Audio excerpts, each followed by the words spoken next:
അപ്പോൾ ഒരു പ്രൊഫിഷ്യൻസി കുട്ടികളിൽ ഉണ്ടാക്കണം എഡ്യൂക്കേഷനിൽ. Common sense is very rare, uncommon sense പലർക്കും ഇല്ല. അത് science is measurement and science concerns matter. ഇതിപ്പോൾ സോഷ്യൽ മീഡിയയിൽ മാത്രമല്ല, പ്രിൻറ്റ് മീഡിയയിലും ഇത് ധാരാളം വരുന്നുണ്ട്, ബ്രോഡ്കാസ്റ്റ് മീഡിയയിലും ഉണ്ട്. മിസ്ഇൻഫർമേഷൻ, മാൽ ഇൻഫർമേഷൻ, ഡിസ്ഇൻഫർമേഷൻ, ഈ 3 കാറ്റഗറിയിലുള്ള ഇൻഫർമേഷനും വളരെ ശക്തമായിട്ട് പ്രചരിച്ചുകൊണ്ടിരിക്കുന്ന ഒരു കാലഘട്ടത്തിലാണ്. ചക്ക കഴിച്ചാൽ, ഇടിച്ചക്ക കഴിച്ചിട്ടുണ്ടെങ്കിൽ അർബുദത്തിൽ നിന്ന് നിങ്ങൾക്ക് രോഗശാന്തി. അതേ സമയത്തെ ചക്കയിലത്തെ വാട്ടർ കണ്ടൻറ്റും എലിമെൻ്റൽ അനാലിസിസിലുള്ള ഫോസ്ഫറസും സൾഫറും കൊടുത്തിട്ടുണ്ട്. അപ്പോൾ ഇത് കൊടുത്തപ്പോൾ ആൾക്കാർ എന്ത് വിചാരിക്കും അറിയോ? ഓക്കെ, കോമ്പസിഷൻ ഇവിടെ തന്നിട്ടുണ്ട്. പക്ഷേ ഇത് പ്രസക്തമായ കോമ്പസിഷൻ അല്ല. ടെഡ് ടോക്കുകൾ നടക്കുന്നുണ്ട്. ടെഡ് ടോക്ക്, മീഡിയയിലുള്ള സയൻസ് ന്യൂസ്, ഇതിലെല്ലാം distortion, deliberate mal information, misinformation, disinformation. 2025 international atomic energy agency 50% സ്ത്രീകളെ അപ്പോയിൻറ്റ് ചെയ്യും. ഞങ്ങൾ ആദ്യമായിട്ടാണ് ഒരു അന്താരാഷ്ട്രീയ ഏജൻസിയെ തീരുമാനമെടുത്തിരിക്കുന്നത്. They have done that. മാവോസ്യത്തുങ്ങാണ് പറഞ്ഞു വെച്ചത്, half the sky belongs to women. ആകാശത്തിൻ്റെ പാതി ഇവർക്ക് നിങ്ങൾക്കുള്ളതാണെന്ന്, ആകാശത്തിൻ്റെ പാതി ഇവർ വന്നിട്ടില്ല. അതിന് ആ വിപ്ലവത്തിനകത്ത് മറ്റൊരു വിപ്ലവം നടത്തണം എന്ന് ഫിഡൽ കാസ്ട്രോ പറഞ്ഞു. അപ്പോൾ ഇത് ഒരു ചുവപ്പൻ ചിന്താഗതി ഇതിൻ്റെ പിന്നിൽ കാണുന്നുണ്ട്.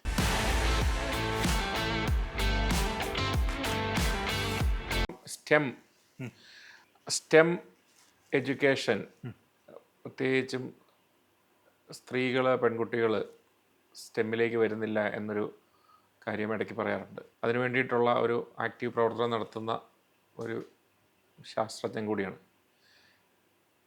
ഇത് എന്ത് മാറ്റമാണ് സമൂഹത്തിൽ, കുടുംബത്തിൽ, ശാസ്ത്രമേഖലകളിലൊക്കെ ഉണ്ടാകുന്നത്? അതിനെന്താണ് നമ്മൾ സ്കൂളുകളിൽ, വീടുകളിൽ, സമൂഹത്തിലൊക്കെ ചെയ്യേണ്ട കാര്യങ്ങൾ? അതിൻ്റെ ഒരു ഗ്യാപ്പ് എന്താണ്? അതുകൊണ്ടുള്ള അപകടം എന്താണ്? അതുകൊണ്ടുള്ള ഗുണം എന്താണ്?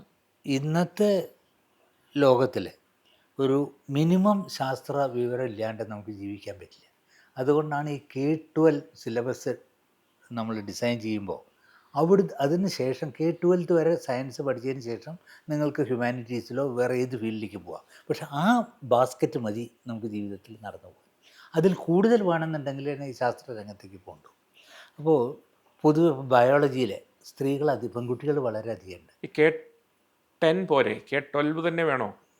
K-12 ലാസ്റ്റ് 2 ഇയേഴ്സ് വളരെ ഇമ്പോർട്ടൻ്റ്.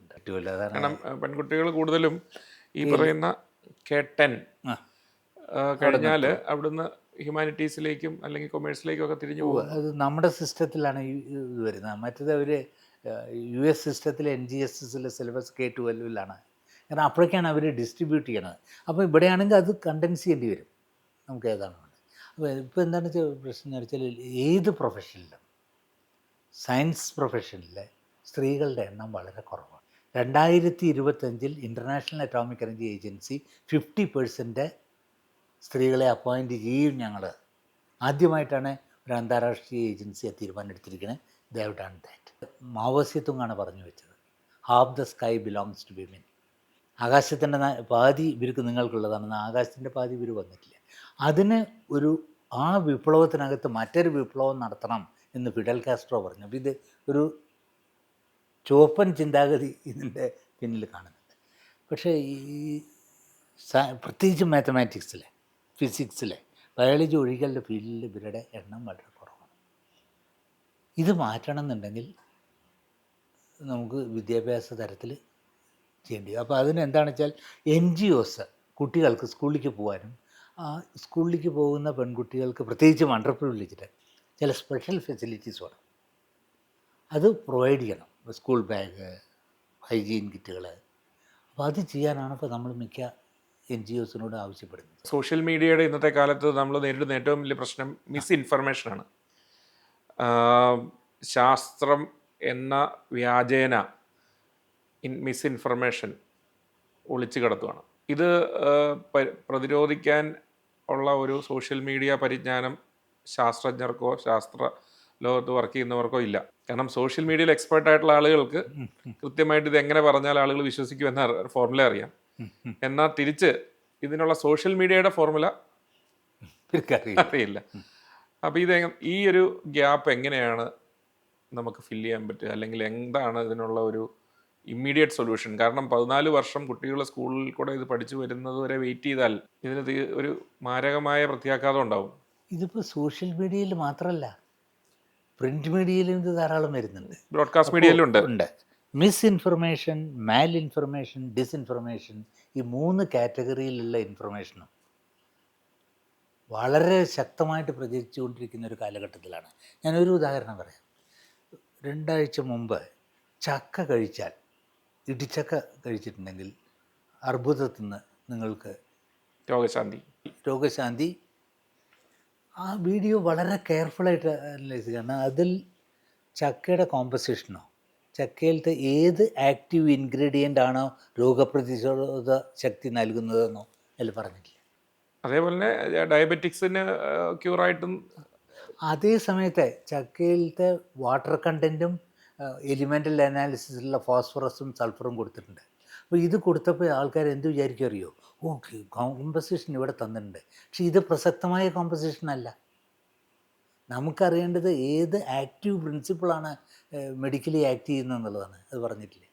ഇത് മലയാളത്തിൽ മാത്രം നടന്നതല്ല. ഇത് ഞാൻ ഒറിജിനൽ നോക്കിയപ്പോൾ അവിടെയും ഇംഗ്ലീഷിൽ നടന്നുണ്ട്.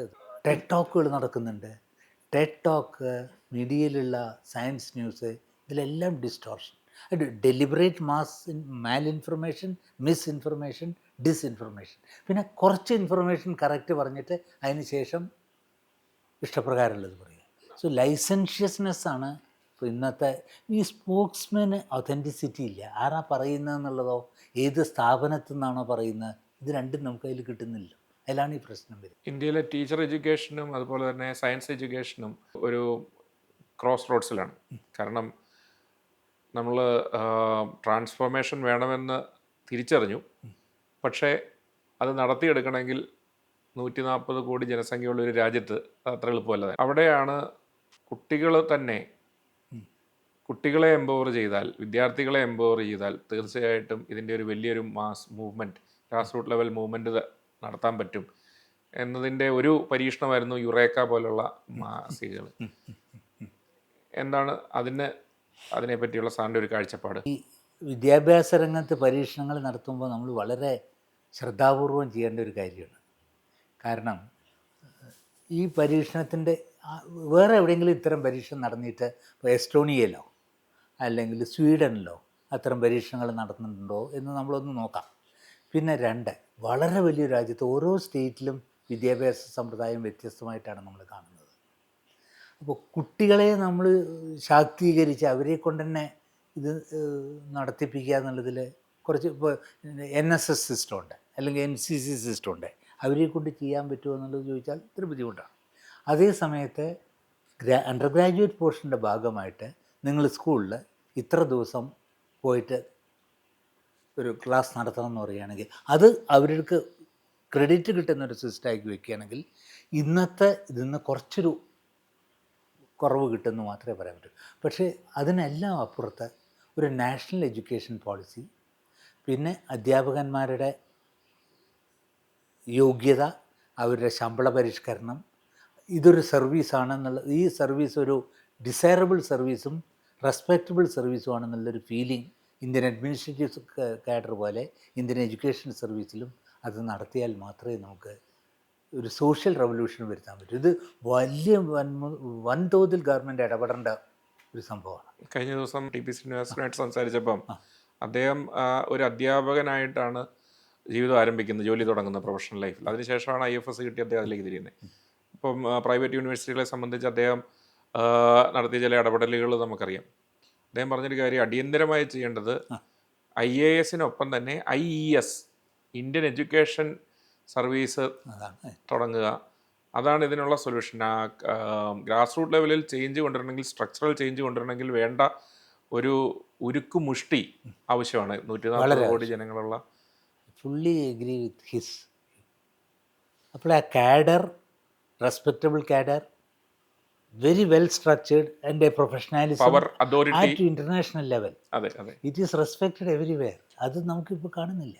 പവറും അതോറിറ്റിയും വേണമല്ലോ. വേണം, രണ്ടും വേണം. അപ്രോപ്രിയേറ്റ് അതോറിറ്റി വേണം, നല്ല എക്സിക്യൂട്ട് ചെയ്യാൻ പറ്റും. അതെ അതെ അതെ. ടൈം സ്പേസ്, അതുപോലെ തന്നെ റിലേറ്റിവിറ്റി തിയറി, ഇങ്ങനെയുള്ള കാര്യങ്ങളൊക്കെ ഒരു ഒരു ന്യൂക്ലിയർ ഫിസിസ്റ്റ് എന്ന രീതിയിൽ, സയൻറ്റിസ്റ്റ് എന്ന രീതിയിൽ കുട്ടികൾ സാധാരണഗതിയിൽ ചോദിക്കുന്ന, അല്ലെങ്കിൽ ഒരു ഒരു ശാസ്ത്രജ്ഞനോട് സംസാരിക്കാം എന്ന് പറഞ്ഞാൽ ഇതിൽ ചോദിക്കുന്നത്.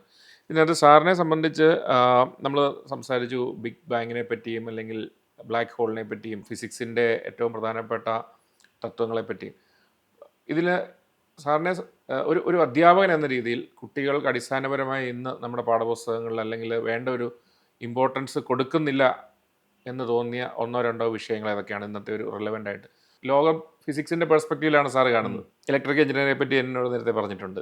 അടിസ്ഥാനപരമായി ഏതാണ് ഇന്നത്തെ റിലവൻ്റ് ആയിട്ട് നമ്മുടെ ടെക്സ്റ്റ് ബുക്ക് റീഡിസൈൻ ചെയ്യുകയാണെങ്കിൽ ഏറ്റവും ത്രസ്റ്റ് കൊടുക്കേണ്ടത്, പ്രത്യേകിച്ചും 1ാം ക്ലാസ് തൊട്ട് 12ാം ക്ലാസ് വരെയുള്ള K-12 കരിക്കുലത്തിൽ ഏറ്റവും ഇമ്പോർട്ടൻ്റ് ആയിട്ടും കൺസിസ്റ്റൻ്റ് ആയിട്ടും പറയേണ്ട, കുട്ടികളിൽ ഈ ശാസ്ത്ര അവബോധം ഉണ്ടാകാൻ വേണ്ടി കൊടുക്കേണ്ട ഒരു ഒരു ഒന്നോ രണ്ടോ കോൺസെപ്റ്റ് ഏതായിരിക്കും? കോൺസെപ്ച്വൽ ലെവലിൽ മാറ്റർ എന്ന് പറഞ്ഞാൽ എന്താണ്, അതാണ് ആദ്യമായിട്ട് അറിയേണ്ടത്. Matter, inanimate matter, living matter, ഇത് വളരെ വ്യക്തമായിട്ട് പറഞ്ഞു. അപ്പോഴാണ് അറ്റോമിക് സ്ട്രക്ചർ വരെ വന്നാൽ മതി, അതിന് താഴത്തേക്ക് വരണ്ട. അത് പഠിച്ചു കഴിഞ്ഞാൽ, അത് മാറ്റർ എന്താണെന്ന് മനസ്സിലാക്കി കഴിഞ്ഞാൽ, മെഷറിങ് മാറ്റർ, എങ്ങനെയാണ് മാറ്ററിനെ അളക്കേണ്ടത്, നീളം, വീതി, വ്യാപ്തം, ഡെൻസിറ്റി, ഒരു സ്റ്റെപ്പ് കടന്നു. അപ്പോൾ അതിൻ്റെ യൂണിറ്റുകൾ അളന്നിട്ട് സെൻറ്റിമീറ്ററിലാണോ മില്ലിമീറ്ററിലാണോ, അപ്പോൾ സിസ്റ്റം ഇൻ്റർനാഷണൽ യൂണിറ്റ്സ് എന്ന് പറയും. അത് തെറോ ആയിരിക്കണം, വളരെ നേരത്തെ. അത് ഒന്നിന്ന് മറ്റേലേക്ക് മാറ്റാൻ ടെമ്പറേച്ചർ സ്കെയില്. അപ്പോൾ ലിറ്ററസിയും ന്യൂമറസിയാണ് ഇതിൻ്റെ പ്രധാനം. അപ്പോൾ ലിറ്ററസിയിൽ മാറ്റർ, ന്യൂമറസിയിലെ യൂണിറ്റ്സും അവരുടെ റേഷ്യോസും, ഇത് രണ്ടും അടിസ്ഥാനമാക്കാതെ നമ്മൾ എന്തായാലും ശരി, ബയോളജിയോ ഫിസിക്സോ എന്തായിക്കോട്ടെ, ഇത് നമുക്ക് നിത്യ ഷർട്ടിന് എത്ര തുണി എടുക്കണം എന്ന് പറഞ്ഞാൽ 2 വാര എന്ന് നമ്മളിപ്പോഴും പറയും. SI units. SI യൂണിറ്റ്സ് എന്താണ് എല്ലാ തെറോവായിട്ട് അറിഞ്ഞിരിക്കണം. അതിൻ്റെ യൂണിറ്റ്സും ആ യൂണിറ്റ്സിൻ്റെ മെഷർമെൻറ്റ്സും എന്തുപയോഗിച്ചുകൊണ്ടാണ്. ഇപ്പോൾ ടൈം മെഷർ ചെയ്യണം, നമ്മൾ വാച്ച് ഉപയോഗിച്ചിട്ടാണോ പെൻസിൽ ഉപയോഗിച്ചിട്ടാണോ ചെയ്യുന്നത്? മെഷർമെൻ്റാണ്. Science is measurement and science concerns matter. So measuring matter is what is basic science. പിന്നുള്ളതൊക്കെ നമുക്ക് ഇപ്പോൾ തുണി അളന്നാലും ശരി, മറ്റേ വെള്ളം അളന്നാലും ശരി, അളക്കുക. And if you cannot measure you cannot understand. അത് പ്രാക്ടീസ് ചെയ്യുന്നില്ല, അതിലൊരു പ്രൊഫിഷ്യൻസി ഉണ്ടാവുന്നില്ല കുട്ടികൾക്ക്. ഉണ്ടാവനും ആ തിങ്കിങ്, ന്യൂമറിക്കൽ തിങ്കിങ്, സമയം 10 മിനിറ്റ്, 7 മിനിറ്റ്, 8 മിനിറ്റ്, അപ്രോക്സിമേഷൻ. എന്തെങ്കിലും ഒരു സാധനം കയ്യിലെടുത്താൽ, ഓ ഇത് 500 ഗ്രാം ഉണ്ട്, അത് പ്രെഡിക്റ്റ് ചെയ്യാൻ പറ്റണമെങ്കിൽ പ്രാക്ടീസ് ചെയ്യണം. അതാണ് നഫീൽഡ്, ബ്രിട്ടനിലെ ഒരു നഫീൽഡ് ഫൗണ്ടേഷൻ ഒരു എക്സ്പെരിമെൻ്റ് നടത്തി, വളരെ നന്നായിരുന്നത്. ഒരു നാളികേരം കയ്യിലെടുത്താൽ ഇത് 500 ഗ്രാമാണ്, ഇത് 2 കിലോ ആണെന്നോ, പെട്ടെന്നൊരു ഇൻറ്റ്യൂട്ടീവ് ഫീലിംഗ് ഓഫ് നമ്പേഴ്സ്. അല്ലെങ്കിൽ ഇത് ഉടച്ചാൽ 700 ml വെള്ളം കിട്ടും, ഇതിൻ്റെ ചിരട്ട കളഞ്ഞാൽ ഈ ചിരട്ട തൂക്കം എത്രയായിരിക്കും.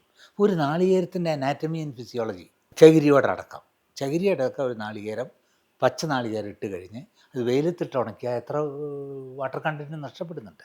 നല്ലൊരു കൃഷിക്കാരന് അത് അറിയാൻ പറ്റും.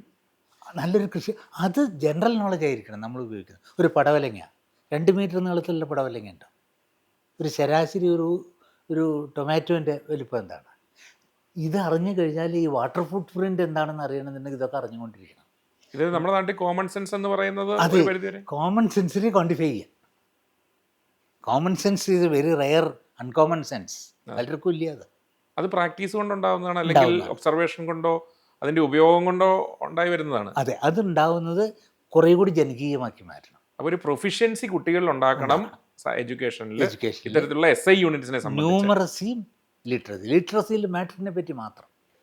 അതും സോളിഡ്, ലിക്വിഡ്, ഗേഷ്യസ്, ഈ 3 സ്റ്റേജ്, അതിൻ്റെ പ്രോപ്പർട്ടീസ്, അത് നിത്യജീവിതത്തിൽ ഉപയോഗിക്കുന്നത്. അതിനെപ്പറ്റി അത് ജീവിതത്തിൽ നിന്ന് ഇവിടെ ഞാനിപ്പോൾ കോസ്മോസിൻ്റെ കാര്യം ആ സ്റ്റേജിൽ പറഞ്ഞിട്ട് കാര്യമില്ല. നിത്യം ഇടപഴകുന്ന സാധനങ്ങളുമായിട്ട് ഒരു സയൻറ്റിഫിക് അപ്രോച്ച് ഉണ്ടായിരിക്കണം. ഇപ്പോൾ ഈ ലിബറൽ ആർട്സിനെ പറ്റി പറഞ്ഞു, എഞ്ചിനീയറിങ്ങിന് പോവുകയാണെങ്കിൽ അടിസ്ഥാനപരമായി ഈ കുട്ടികൾക്ക് കൊടുക്കേണ്ട ഒരു same measurement. Engineering mind set എന്ന് പറഞ്ഞാൽ measurement and approximation. Actual measurement ഇല്ലെങ്കിൽ നിയറസ്റ്റ് ഫിഗർ ഇൻറ്റ്യൂട്ടീവായിട്ട് ഫീൽ ചെയ്യാൻ പറ്റണം. അതാണ് എഞ്ചിനീയറിംഗ് മൈൻഡ് സെറ്റ്. അതിന് എഞ്ചിനീയറിംഗ് മൈൻഡ് സെറ്റിൽ മാക്രോ സ്കെയിലാണ് നമ്മളെല്ലാം ആലോചിക്കുന്നത്. അപ്പോൾ ആ ലാർജ് തിങ്കിങ്. അപ്പം വളരെ നല്ലൊരു ഡിസ്കഷനായിരുന്നു. ഈ പറയുന്ന ഒരു ഒരു കാട് കയറി എന്ന് പറയാവുന്ന ഒരു ഡിസ്കഷനാണ്. എന്നിരുന്നാലും നമ്മൾ jack of all trades yes, എന്ന് തന്നെയാണ് ഈ ഡിസ്കഷനെ നമുക്ക് യെസ്. വിളിക്കാവുന്നത്. And it is better to be a jack of all trades than being deep and narrow in one small field. Thank you very much. Thank you sir for your time. It's a wonderful time. Thank you.